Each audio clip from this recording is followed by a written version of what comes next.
Hello there. Just a video called Should the Right Unite? And this is really done in the wake of the Makerfield by-election, the kind of impeding ascension of Andy Burnham to Labour leader and Prime Minister, and the possibility of a snap general election. So the premise really is that there were a number of right-wing parties who were all kind of taking votes off each other. And if they're not careful, the right in the country will lose out, and then there'll be a kind of left-wing coalition, or as some kind of right-wing newspapers put it, like a coalition of chaos between the Greens, Libs, Labour, etc., possibly parties like Plaid Cymru and the SNP. So really, this video is just examining the parties on the right and how different they are, and whether they could kind of form some kind of alliance or even merge. So, firstly, just look at the oldest and most successful party in Europe. That's the Conservative Party. Now, years and years ago, when I was young, I did both undergraduate and postgraduate dissertations on the modern Conservative Party. So I'm very much au fait with them, especially up until David Cameron. Now, they're a party that has an ability to adapt and evolve, probably like no other, and have successfully gone past periods in history where you would think that would probably be it for them. You wouldn't think they would have survived the process of universal franchise, possibly the aftermath of the Second World War, where um, after a lot of sacrifice from the people, um, the country wanted kind of in inverted commas, a home for heroes. And after winning the successful war, we're doing so at a massive kind of economic price, and a price of kind of a lot of um, uh, you know fatalities and injuries. The country was moving towards things like an NHS, and some kind of, I don't know if socialist is the word, but at least social democratic model. They survived that. They came back. Um, and probably now is the time you'd say they're probably at their weakest ever. Got hammered at the last general election, and I would say the issue is more what they've done than their policies. What they say now, people might well agree with, and not just people on the right either, people in general. But what they did in 14 years in office, it kind of lives a kind of long in the memory of people. And even if you're someone, um, well, especially if you're someone on the right, you feel that they've actually conducted policies or implemented policies that go against your views, and what you kind of voted for them to do in the first place. So things like net zero, um, a kind of, net zero. You've got post Brexit a massive wave of immigration, known as the Boris wave, where millions of people came in. Um, the kind of COVID lockdown, which was kind of very illiberal, and kind of all sorts of policies like that, which weren't really, or didn't seem to be conservative type policies. They also didn't seem to take or do anything really. Maybe bar talk a good game about some of the kind of cultural issues. They might do the odd article in a newspaper or talk about them, but they didn't really push back against a lot of the kind of ideologies pushed in school, and they didn't really give a robust defence of British traditional values, which is something you'd probably expect from the Conservative Party. It seemed to morph more into a kind of managerial, um, managerial cosmopolitan party, not quite to the extent of Labour and the Lib Dems, but more along those lines than what we have now with Reform or Restore. Now, they do seem to have changed slightly post the election defeat, but people will kind of remember what they did only a couple of years ago. So it'd be very hard to shake off their actions. In saying that, Kemi Badenoch seems to have done well of late. The party was really facing an existential crisis. People had seemed, even their own members, like they were kind of, a lot of them were joining Reform, even some of the MPs did so. So she's had a lot to deal with, and really, she's dealing with stuff that isn't her fault. I mean, it's mainly the fault of people like Boris Johnson, Theresa May, Liz Truss. Hard to criticise Rishi Sunak too much because it was over by then, and they were going to get hammered. So I think she's having to deal with that legacy.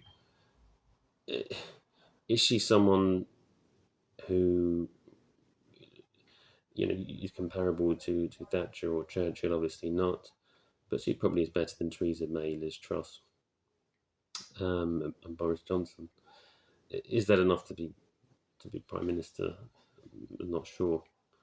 So with the Conservative Party, it did seem at one stage that they'd been surpassed by Reform, and that if there were to be a coalition, it would be a Reform majority-led coalition with the Tories kind of being the kind of smaller party propping them up.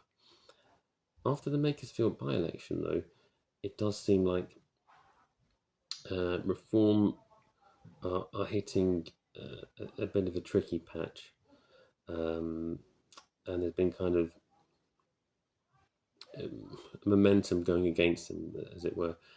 And I suppose there's always extra scrutiny of people like Nigel Farage from left-wing press or centrist kind of press, and there was he was questioned quite heavily, and looked a bit kind of ill-tempered when being questioned about a £5 million donation this week. So there's a feeling that Reform are on the rocks. Now, Reform are on the rocks partly because some of their supporters have moved to Restore. So Restore, a party that's come out of Reform, led by Rupert Lowe, who was a Reform MP. So there's a division. There's a division there already, and first Reform were less kind of worried by Restore. Now they're starting to be a bit more worried by them, and they've got a greater percentage of the vote in Makersfield than they actually thought. And Farage did actually address that issue in a broadcast. So reform came from the Brexit Party, which stood in the European elections when Britain had voted to leave the EU but not actually left yet, and it caused Theresa May to resign.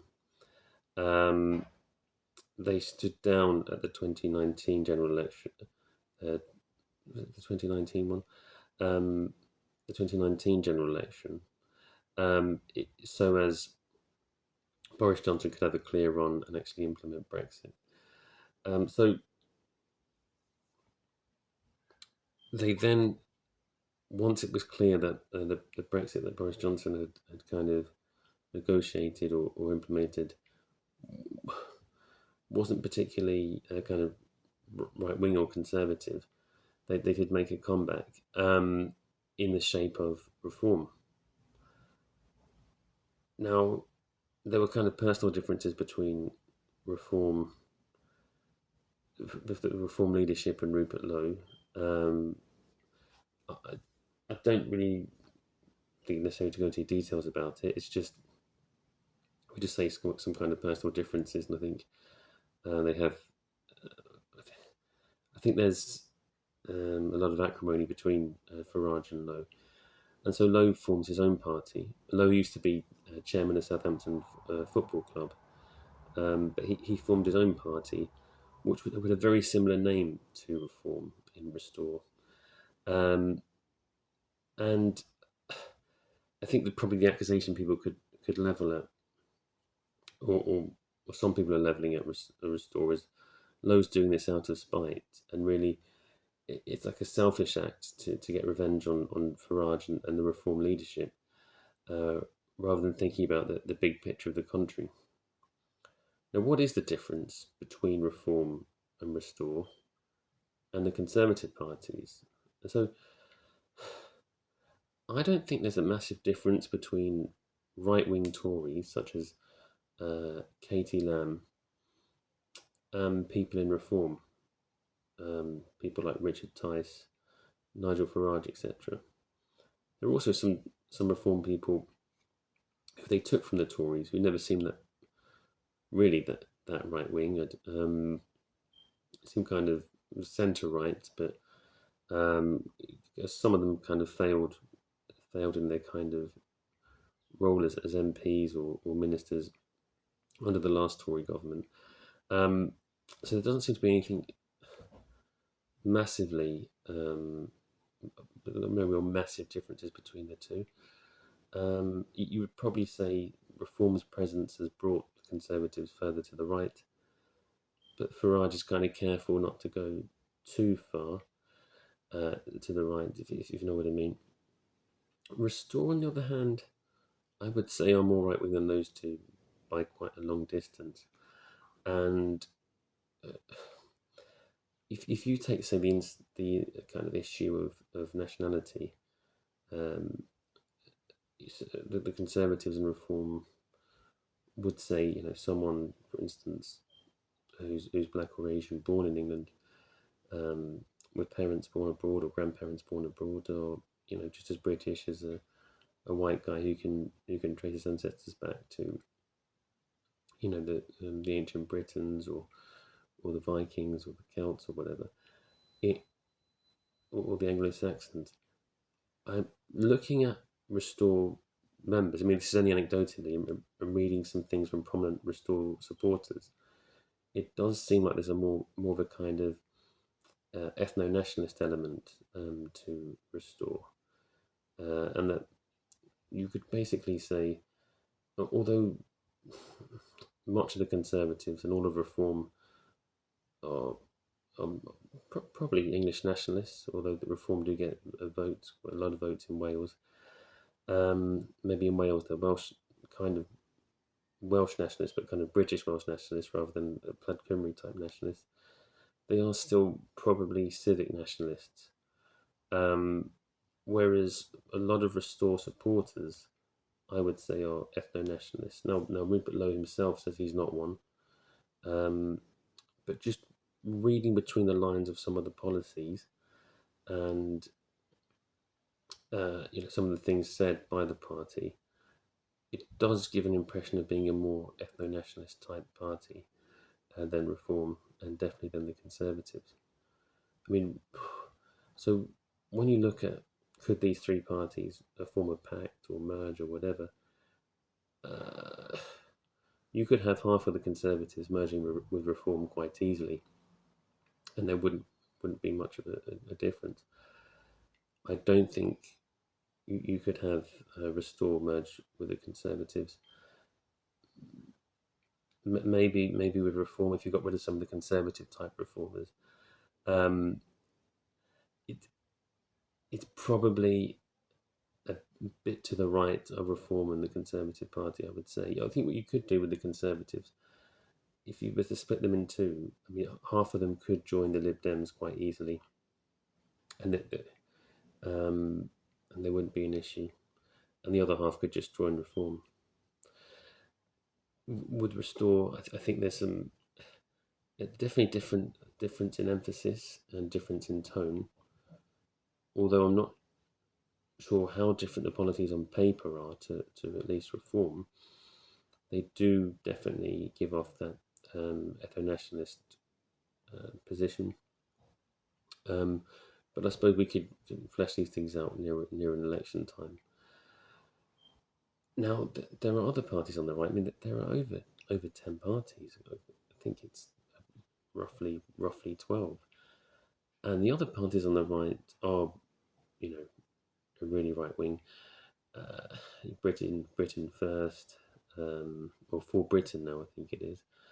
BNP, British Democrats, um, the Heritage Party, the Homeland Party, UKIP, which is an interesting one. That used to be Farage's party years ago, and years ago, when I was young, it wasn't even a right wing party. It was it was just a party that wanted to leave the European Union, but it wasn't necessarily a party that was anti-immigration or even um, as kind of right wing as even the Conservatives are now.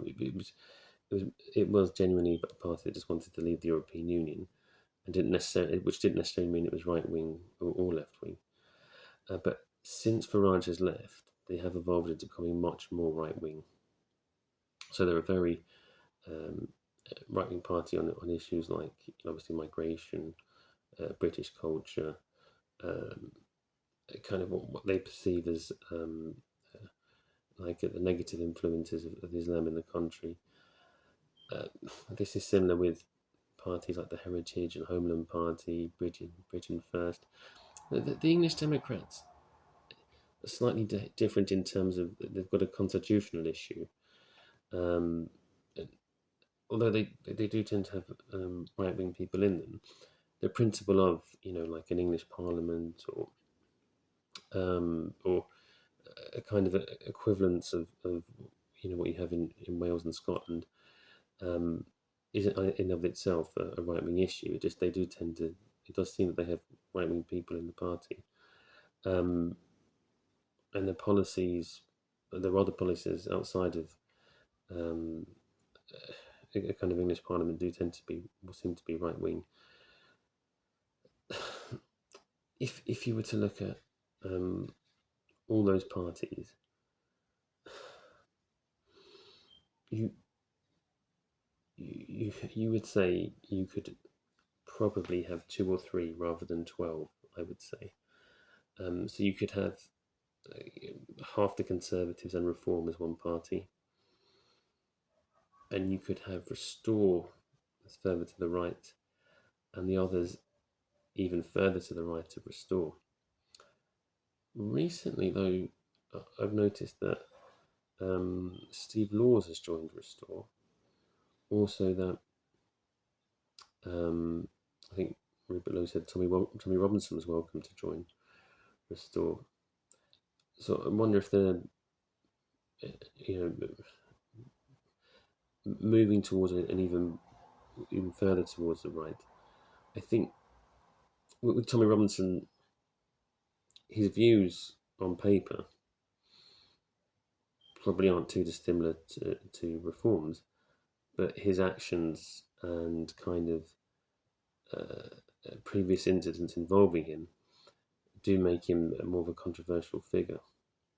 But say if you looked at his views on things like multiculturalism, he doesn't seem to have an issue with or push for like an all white England or anything, or a kind of homogenous England. He, for instance, said that Ian Wright was English. His issue seems to be specifically the issue of Islam in Britain or in Europe or the West. That seems to be his issue. Steve Laws, on the other hand, is really right wing. I mean, he is an ethno nationalist by his own admission. I don't know if he calls it that, but he is one, and favours deporting anyone who isn't from a kind of English ancestry. So unless they're white English, I think he is in favour of deporting them. Now, if it's true that he has joined Restore, and Restore know his views, then you would have to say they're accepting really of someone who is at least as right wing as all those very right wing parties I've just mentioned. And if that is the case, then maybe they could all merge with Restore. And Restore could. I'm not saying they will or they want to, but if you look at maybe the views of a lot of Restore's members, and the kind of language or the tone coming from Restore, you could argue that possibly they could merge with all those parties, and so you could have Restore as a party of really uh, the, the kind of a kind of more uncompromising right wing in inverted commas, and conservative slash reform as a civic nationalist right wing. So rather than 12 parties, you could actually have two. I suppose the issue would be that um, would Restore want to associate with all those fringe parties that are to the right of them, or would that be going a bit too far? Even if some of the members do share similar views, could could the Conservatives, Reform and Restore work together in a coalition? It doesn't seem like it at the moment. Um, so they might have to kind of put their thinking caps on. So I suppose my conclusion is there are 12 right wing parties. There could well be three or four. But whether they could work together or whether that would be enough for a kind of right wing party to win the next election is another thing.